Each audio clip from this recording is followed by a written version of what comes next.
안녕하세요 여러분, 도쿄민주입니다. 또 새로운 한 주가 시작되는데요. 오늘은 테슬라에 대한 업데이트에 이어서 제가 또 큰 비중으로 투자하고 있으며 지금도 저평가인지라 날아갈 준비를 하고 있는 기업에 대해서 분석을 드리고자 하니 잘 봐주시면 좋을 것 같습니다.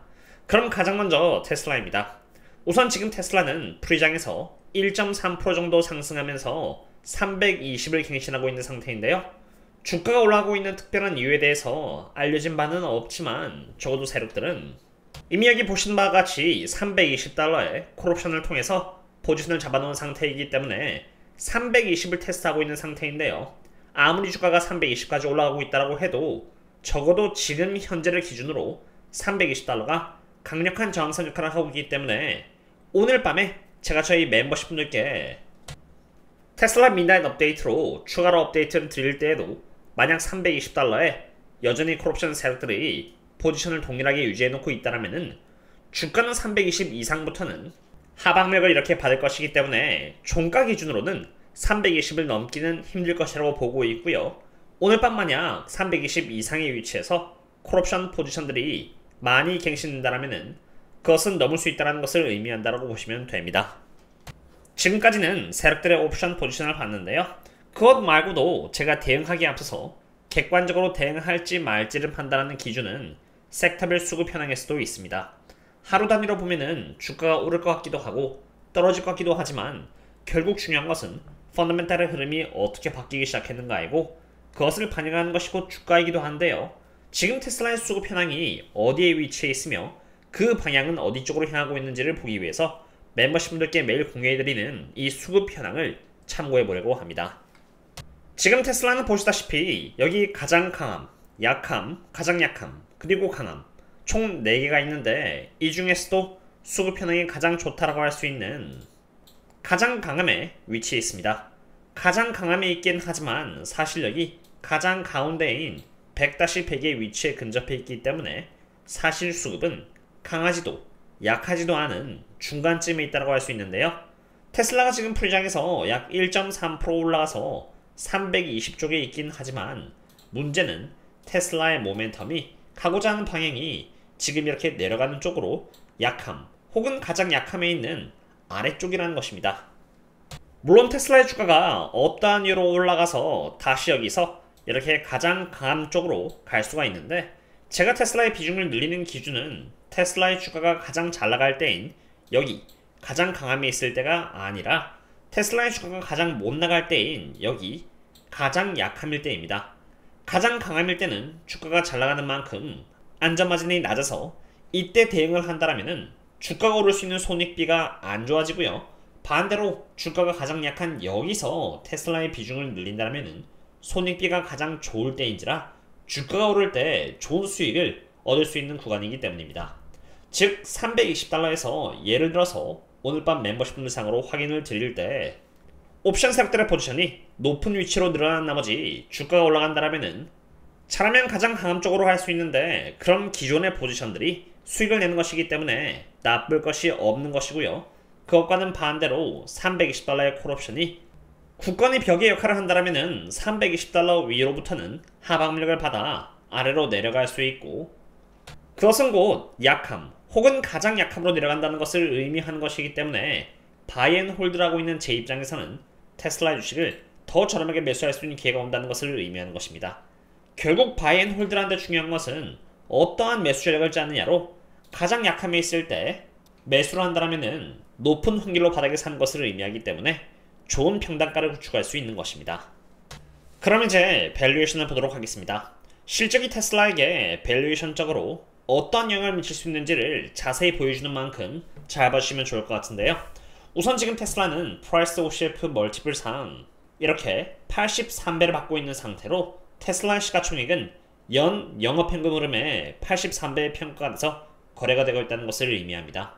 테슬라는 8년에 걸쳐서 평균 73배를 시장으로부터 받아왔기 때문에 냉정하게 본다면은 지금 어느정도 고평가를 받고 있다는 것을 의미하는 것이죠. 이제 여기서 중요한 것은 실적 전후로 밸류에이션이 어떻게 변경이 되었냐는 것입니다.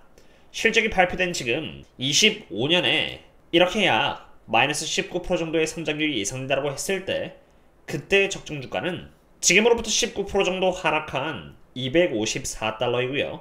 일론 머스크의 말대로 실적이 턴어라운드를 해서 26년에 30% 정도의 성장률이 나올 때 적정 주가는 지금으로부터 4% 정도 올라간 330달러이고요. 27년에 19% 정도의 성장률이 나온다고 했을 때 적정 주가는 24%가 올라간 393달러로 너무 멀리 선반영을 할수록 정확도가 떨어지기 때문에 25년과 26년의 실적을 기준으로 바라본다라면은 25년을 기준으로는 많이 고평가이고 26년을 기준으로는 약 4% 정도 저평가이므로 그래도 어느 정도 적정 주가에서 고평가 범위에 있다고 볼 수 있는 것입니다. 하지만 중요한 것은 지금 이러한 상황 때와는 달리 실적 전에는 어땠는가입니다. 이것은 여기 이렇게 7월 16일 기준 데이터로 실적이 나오기 전 애널리스트의 예상치가 접목된 밸류에이션 결과인데요. 보시면은 2025년 기준으로 마이너스 11% 정도의 성장률을 가리키고 있고요.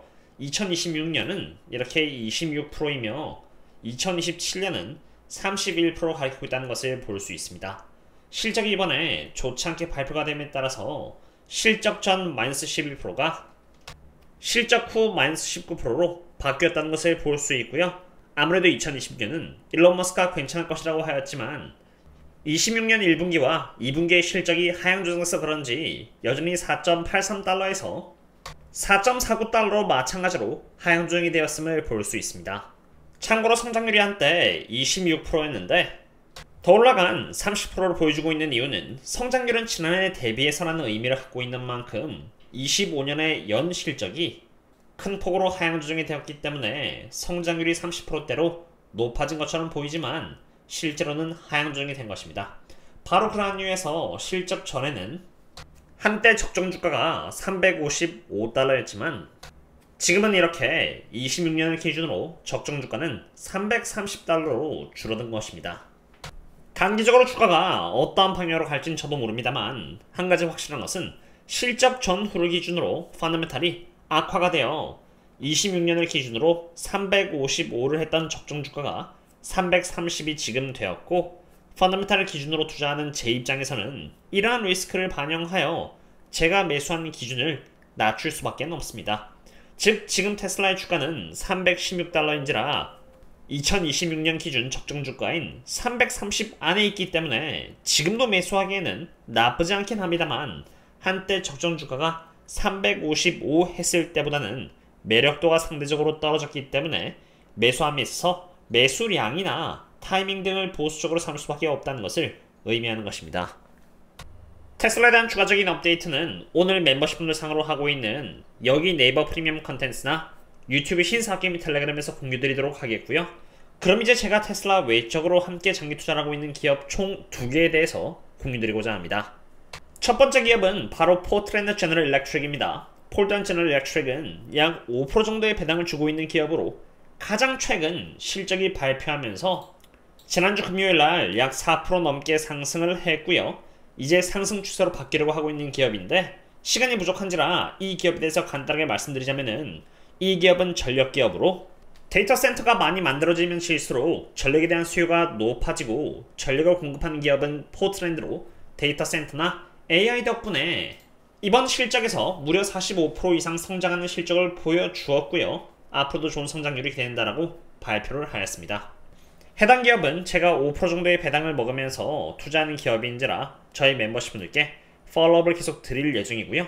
그 다음으로 제가 또 큰 비중으로 투자하고 있는 기업은 바로 젠슨 황이 찍어준 혁신 기업으로 젠슨 황이 인터뷰에 나와서 AI로 인한 다음 혁신 섹터가 어디인지 가감없이 그냥 그대로 말을 해주었고요.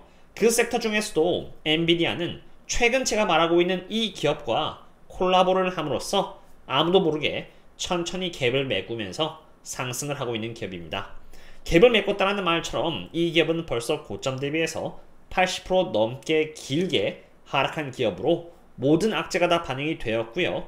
엔비디아 협업을 함에 따라서 다시 컴백을 하고 있는 기업인데 실제로 돈을 꾸준히 벌고 있는 나쁘지 않은 기업이며 원래 밸류에이션 기준으로는 118% 정도의 업사이드가 남은 저평가 기업이기에 제가 투자를 하고 있으며 몇 달 전에 미리 CEO와 CFO가 2012년 이후로 가장 많이 내부자 매수를 하였고요.